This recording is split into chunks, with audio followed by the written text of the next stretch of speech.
I have no idea. And the thing is, Jarvis, I want to bring to the next topic is basically the rumors don't want to go away.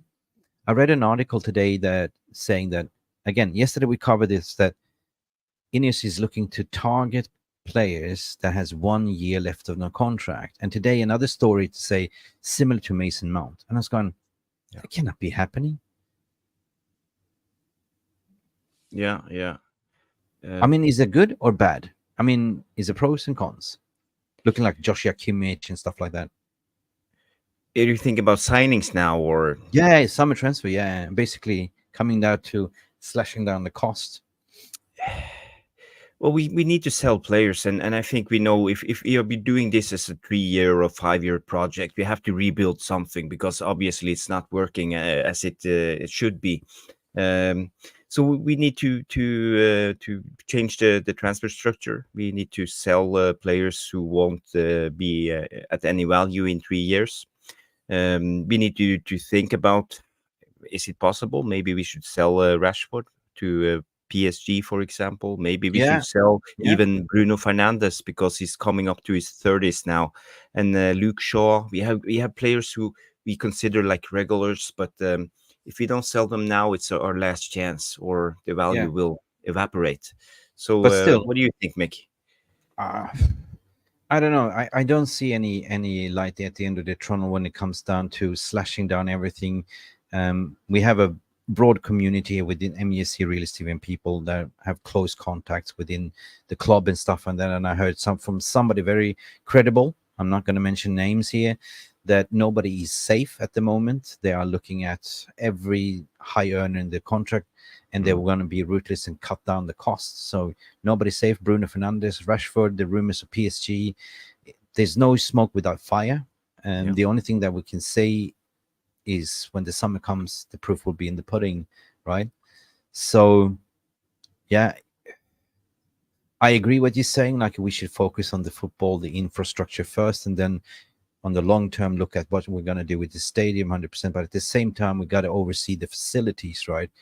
Because the science department has been shambolic. The equipment that we're using is out of date. So start first with the training ground 100%, and then look at the stadium as we go. But in terms of recruitment, definitely we look at the youngsters. And I understand, like, from an FFP perspective, there is pure profit to sell, like, the youngsters, the kids, right? Because there goes as a pure profit on your balance scorecard sheet, right, against FFP.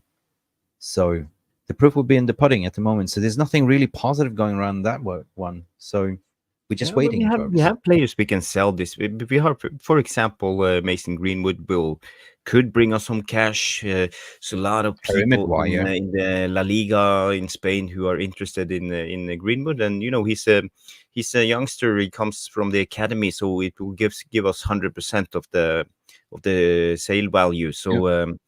Maybe we can, if you're lucky, we can get, if there's a bidding war, maybe we can get 50 million pounds for him. And we can reinvest those money into the club and start the rebuild in a way, because it's about the FFP to give us some room to maneuver in the market. It's about maneuvering, and apparently, like, it's all cracking down. Like, they're getting stricter and stricter, right? Which is a good thing, I think, right? Yeah. In a way, it is. It is. It's a fair play. Definitely, it's a fair play.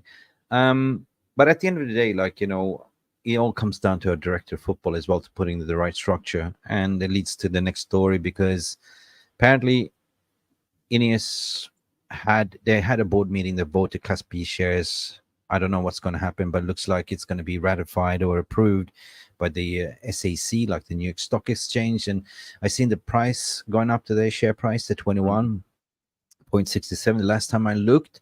So the price of shares is going up, and it's a speculation. Yeah. That's good. It kind of tells you that the sale or the what do you call it, the ratification is just around the corner. Yeah, probably. Maybe it will be public.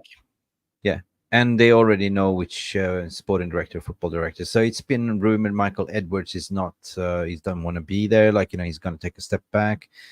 No, actually, Michael Edwards is one of the candidates. He turned down Liverpool. So there's some rumblers regarding that. Dan Ashford I don't see it happening. He's still at Newcastle. This is going to take a lot of convincing. He wants minimum 10 million to come. And then what do you call it? The other one, Paul Mitchell, right? Paul Mitchell, yeah. He doesn't want to be like, he wants to take a back seat, like, he doesn't want to be in the limelight, the latest that I read. So, but anyway, Okay. Omar Barada is the one that's going to sort of be the, I think he's the one that's going to point it at the end of the day, because that person that's going to work, or these two persons going to work, is going to report directly into Omar Barada, my understanding. So infrastructure is very important.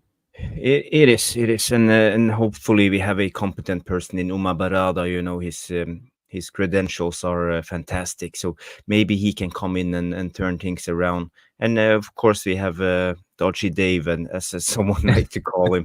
But for him, it's about the margins. We know the margins thing, and maybe he could help out. So we have more competent people in place at the moment, and even if he can run just 5% better than we have done the last 10 years, it will be improvement.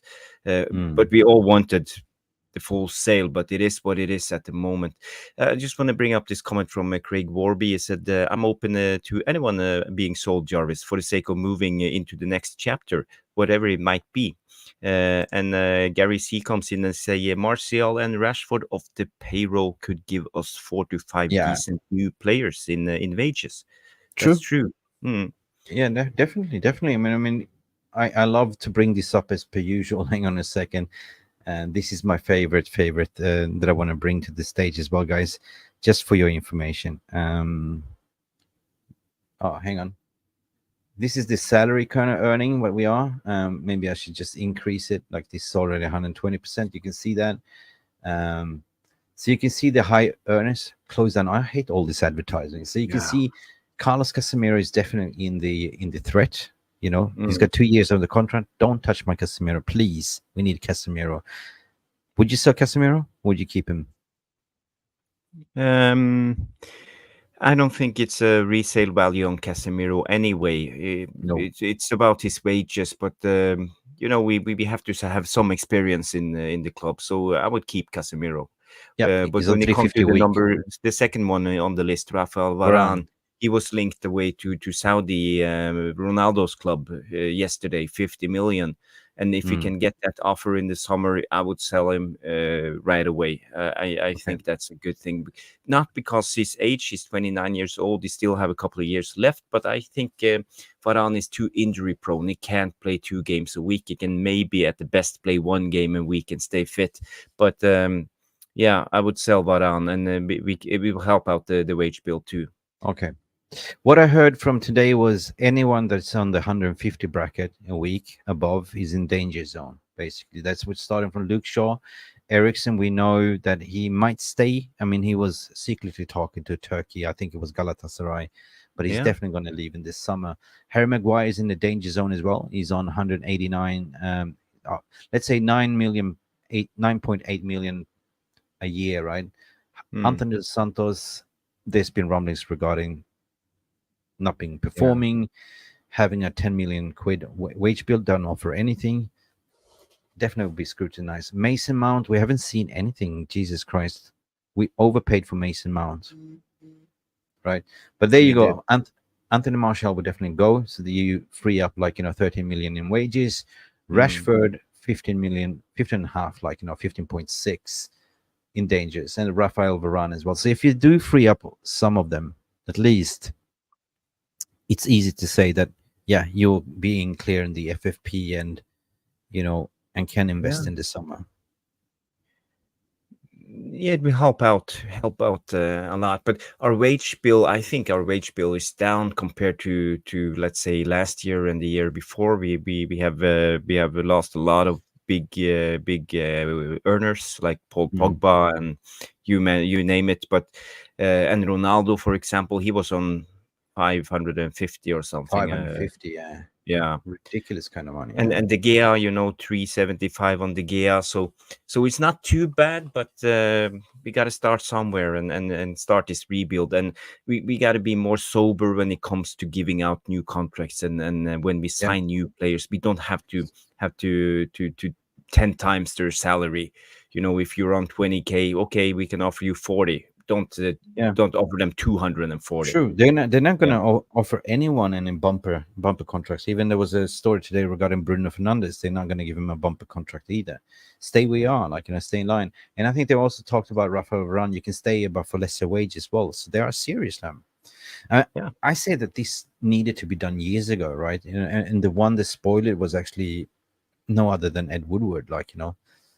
They were clueless. They were just giving out stupid contract left, right, and center, stupid wages, mediocre players. And I still don't understand Mason Mount signing. Come on, we paid what, £50 million, 1 year Yeah. left on his contract, and now I can see that they want to do the same. They want to target the same kind of players. 1 year left on this contract, which is kind of I don't know, man. Yeah. Don't It's really not know. good Is that the business. It's not good business. It doesn't make sense. Why pay for something if you can get it for free in 1 year? The Mason exactly? Mount signing was baffling in a way, and then I have read so many people criticizing Man United for that signing. When you think about it, I saw today on another channel they talked about Kim Min Jae and Kim Min Jae, what Bayern Munich actually paid for Kim Min Jae.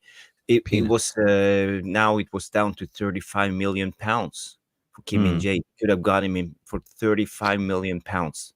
But Can we you covered imagine? this in the summer. We covered this in the summer extensively, you and me, right? We have Alfredo Padula and everyone on this channel. And Kim Min Jae would definitely Manchester United would heavily looking at him, but they waited because their budget was so limited. So at the end of the day, we missed out, right? Because our priority was to go for the striker. We couldn't buy Harry Kane, so we went for Rasmus Højlund.